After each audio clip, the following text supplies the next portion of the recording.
regard to the second question, do you admit that the recovery was made from your client? What, Your Honor? My question is, do you admit that the recovery of knife was made from the house of your client? No, I do not. If I say that the recovery can be a ground, recovery has been the recovery has been made. I would like to quote the judgment over that the mere recovery of the weapon is that cannot be mere. My question is, do you admit that the recovery was made from your client or not? If I would like to point out that that is the work of the prosecution to collect the evidences, to corroborate it. What is your answer in this matter? Like, the recovery was made or not? Just give me a simple answer. Recovery was not made. I would like to quote the judgment 2019 JCR LG 609, that clearly says, as per the suicide, if it was a murder. In the facts that has been mentioned that it was a completely industrial area. If you point out here that in an industrial area, how it can possible that there was nobody to see the incident, and the whole crime was unseen and the occurrence was unwitnessed. There were no direct and corroborative evidence has been placed out by the prosecution. I would like to state the judgment in which that has clearly stated that the learned counsel for the appellant submits that the appellant has been falsely involved in the case due to the erotic guesswork and malicious intentions in the complainant, that admittedly that there is no eyewitness of the occurrence and entire case rests upon circumstantial evidences, which is not proved by the prosecution case. And secondly, I would like to emphasize more on this point that they wanted to nominate the Firoza bill in the said FIR. I would like to say that here is the victim blaming and shaming arises, that they are directly blaming our accused and they are victim blaming and shaming of the witness. I would like to emphasize more on the. What is your response? It is homicide or suicide? Yes, sir. What is your response? It is homicide or suicide? It was completely a suicide. As per the facts and circumstances of the case, I would like to refer a court judgment also over it. You are saying that it is a suicide? Sir, as per the facts and circumstances of the case, there has not been any witness by anyone. That is an admitted position that the occurrence remained unwitnessed. Point out the mode of committing the incident. What does it indicate? It is a murder or not? That was completely a suicide matter. What manner? Suicide matter, sorry. How someone can himself? Sir, as per the facts, as per the statement of the Firoza bill, she herself declared that he was the patient of anxiety. And she was her life spouse, and she knows the better mental condition of the accused, that he was suffering from anxiety and from the work stress, and as the facts show, that he was perfectionate about his future goals. So, if we consider your point that it is suicide, then consider for a while that Mr. Deceased was committing suicide.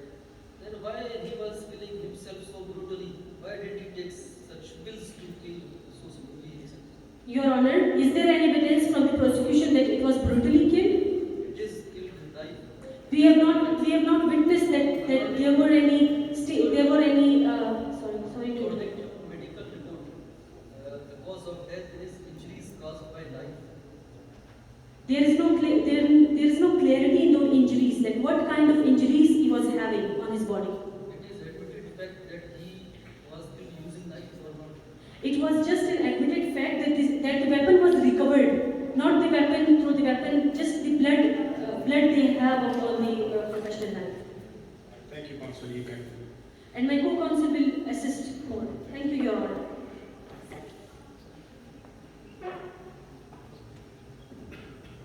Your Excellencies, may I proceed?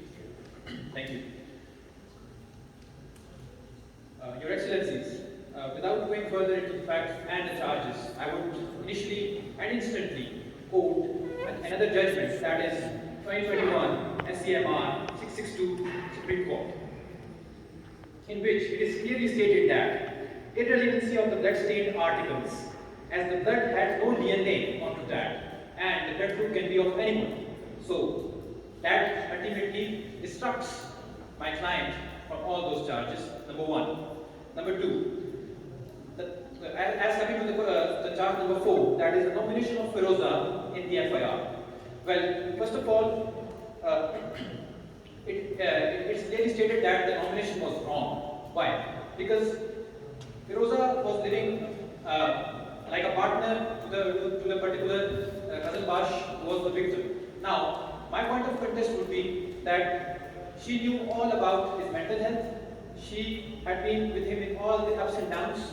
She knew that he had anxiety, and therefore she stated that all those things in that particular investigation and FIR just because to meet the ends of justice. Enlighten us, how come a person commits a suicide and drag himself for a quite a period towards the bed or anything? Can you explain the very logic? Yes. Can this happen? Do you have any logical answer for it? Your Excellency, you are absolutely right. I would contest this motion as he ultimately stabbed himself, yes, for committing the suicide. Then he made a grunting noise, as we have mentioned in our memorial, that when he fell down, he made a grunting noise because he was obviously not aware death comes first for many people at first times or number one times.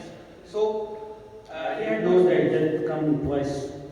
So you live once. Yeah, that's what I'm saying. We didn't know that death come twice. Okay, sir, go on. So you only live once. My notion would be that you only live once, and he had no experience of that particular notion that when he would particularly experience that particular death, experience what he will consider, and he just fell down on the ground, made a grunting noise, and dragged himself towards the room. Sir, it has been denied that he was dragged. So the very question in one prudent's mind arises that how can logically you have to explain? How come he was dragged? Obviously, As you know that when a person stabs himself, he is not in a condition to drag himself. but obviously, also he is also in the condition of panic. So panic is one of the factors, and obviously, as stated that he was anxious and he had anxiety. Therefore, in that particular panic phase, he might have dragged himself. Do you think that he has the will to drag himself, or he has the physical power to drag himself towards? Until he died, that obviously he just kept on doing that. Means he was trying to kill himself in such steps. He thought that he would die instantly, but he didn't, Yes, he was unfortunately. and waiting for long time for death. Your Excellency, yes, he particularly thought that the knife would be professional and he would die instantly, but that didn't happen. Why rather to rushing towards the bed? Why didn't rush towards the gate and to have treatment towards the hospital if he was in such a condition to drag him towards the Your Excellency, because he wanted to die, that's why he committed suicide. If he wanted to die, then why not quick cut rather than a short cut? Because he had no idea that what is going to happen afterwards. After getting this cut, he may have got such idea that it take too long. Maybe, but that's not the case. The case is that he dragged himself. Yes. Still you are sure that he was dead. Suicide. And for that purpose, I would just quote the particular citation, that is 2013 PCRLJ 1346 Lahore. Before Muzammar Ahmad, Honorable Justice Manzoor Ahmad Malik, conclusion under 302 JPC of accused cannot be sustained merely on the basis of the recovery of the weapon. That is our established citation. Now, may I proceed towards the next question, Your Excellency? Your Excellency, the last question or the last charge was that whether armaghan randawa was liable of 302 or not. Before coming to 302, I would like to contest that what 300 JPC particularly says, and that particularly says that there must be a mens rea, obviously again bad intention, as well as the actus rea, that is the action. So, on that particular basis, as per the facts and circumstances of the evidence of the case, Mr. Armaghan is. So thank you, the time is up. Thank you.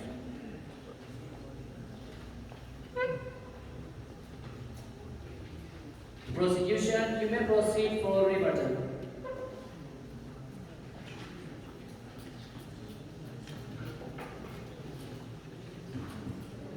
May I?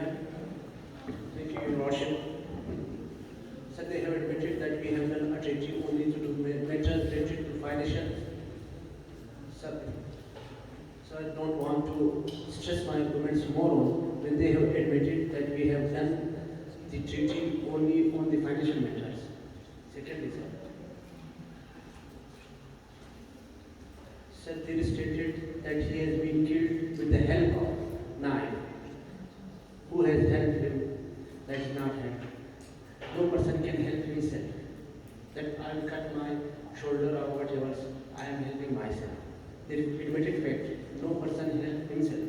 Secondly, sir, he has been raped. There is a clear-cut indication that he has been raped.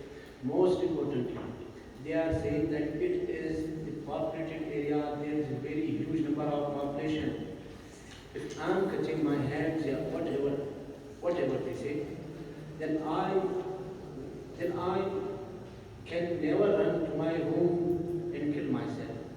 Why should I don't go outside the home and call someone for help? Secondly, it is also admitted, sir, that Mr. Feradabil is outside. It's morning. There is no chance that anyone will be present outside. And he is taking from the voice recording. It shows that he has been called on the gate, he has been killed. It's a morning, most importantly. Then no one is the home present, sir. Nobody is present in the home. Then why he will run to or he will take himself to rescue himself? This is the main factual ground to Lordship.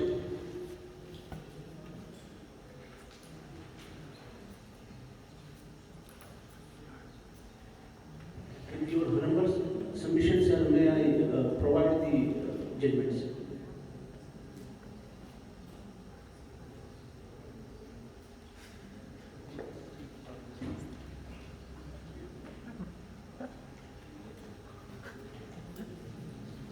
Thank you very much.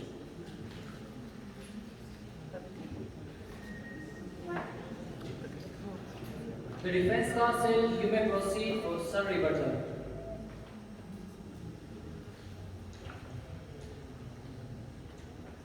Your Excellency, may I proceed? Well, Your Excellency, as the counsel from the prosecution side has emphasized over certain things, that is one of it is jurisdiction. So they are unable to prove that because the territory of the juristan can be said to be under ICCPR is under passive nationality principle, and that particular passive nationality principle does not include the place of crime, but to the state that to which the balance of inconvenience lies.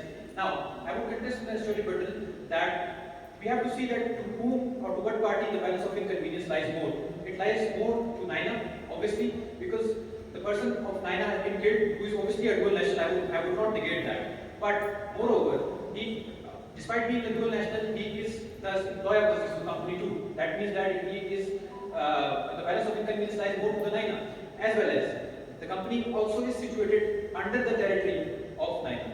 That means that be it leased, but it is under the territory of the Naina. So, which has obviously the direct control, because whenever you give your financial resources or financial jurisdiction to some state, obviously impliedly you also have to give to a certain extent the territorial and other jurisdictions as well. Therefore, the balance of inconvenience lying more to Naina gives this particular notion and raises this particular notion that all those things are in accordance as we have pleaded. Now, and in last, the benefit of doubt lies goes to the accused because there was no popular witness. Thank you.